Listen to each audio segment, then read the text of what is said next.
வேலூர் மாவட்டம் காட்பாடி தாலுகா இளையநல்லூர் போஸ்ட் லட்சுமிபுரம் கிராமத்தில் பத்மாவதி என்கிற நான் பேசுகிறேன்.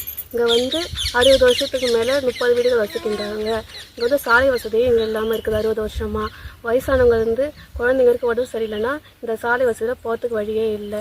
மழை பெஞ்சு ஓடையில் தண்ணி தேங்கிச்சுன்னா நாங்கள் சுத்தமாக போகவே முடியாது. இந்த வழியில் எங்கள் இந்த சாலை வசதி இல்லாமல் இருக்கிறதுனால எங்கள் பசங்களை நாங்கள் பள்ளிக்கூடம் கூட சேர்க்கலை. பசங்களுக்கு வயசானவங்களுக்கு உடம்பு சரியில்லாமல் இருந்தாலும் அன்டைம் உடம்பு சரியில்லாமல் இருந்தாலும் நாங்கள் போகிறது இந்த ரொம்ப கஷ்டமாக இருக்குது. அதனால் அரசாங்கத்துக்கிட்ட நாங்கள் சாலை வசதி கேட்டு கோரிக்கை கேட்குறோம். நானும் பெட்டிஷன் எழுதி கொடுக்குறேன். எந்த நடவடிக்கையும் கவர்மெண்ட் எடுக்கலை. இது வரைக்கும் tahsildar, RA, revenue department, VO எல்லாம் பார்த்துட்டு போயிட்டாங்க. எங்களுக்கு புறம்போக்கு இடம் இருந்தும் ஏன் கவர்மெண்ட் எங்களுக்கு சட்ட நடவடிக்கை எடுக்கலை? இது வரைக்கும் எங்களுக்கு எடுக்காததுனால, ரோடு வசதி சாலை வசதி இல்லாததுனால தண்ணியில் தான் போகிறோம். நாங்கள் குழந்தைங்க குட்டிங்க ஸ்கூலுக்கு போகிறதுக்கு எதுக்காக இருந்தாலும் இங்கேருந்து 2 கிலோமீட்டர் நடந்து போகிறோம். இது சைக்கிளில் போகிறதுக்கும் எங்களுக்கு சரியான வசதி இல்லை. சாலை வசதி இல்லாததுனால கவர்மெண்ட் எதுவும் நடவடிக்கை எடுக்கல. தாசில்தாரும் போனார், விஓ போனார், ஆர்ஓ டிபார்ட்மெண்ட் எல்லாமே போச்சு. எந்த எங்களுக்கு நடவடிக்கை நான் உங்களுக்கு எல்லா வசதியும் பண்ணி தரேன்னு சொல்கிறாங்களே தவிர, ஆனால் இது வரைக்கும் பண்ணல. ஏன் பண்ணல? தாசில்தார் உனக்கு இந்த சட்ட நடவடிக்கை நான் கொடுக்குறேன்னாரு.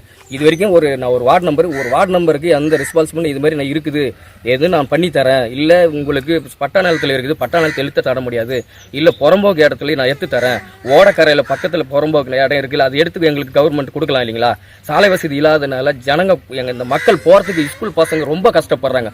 தண்ணியில் போகிறாங்க. இவ்வளோ தண்ணி வரும். அந்த தண்ணியில் எப்படி நடந்து நாங்கள் போகிறது? ஸ்கூலுக்கு போகிற பசங்க ஒரு உடம்பு சரியில்லை, நைட்டு பகல் வராங்க. எங்கள் பையன் வேலைக்கு போயிட்டு வரான், நைட்டில் வரும்போது மழை பெஞ்சிச்சுன்னா தண்ணியில் வரான்.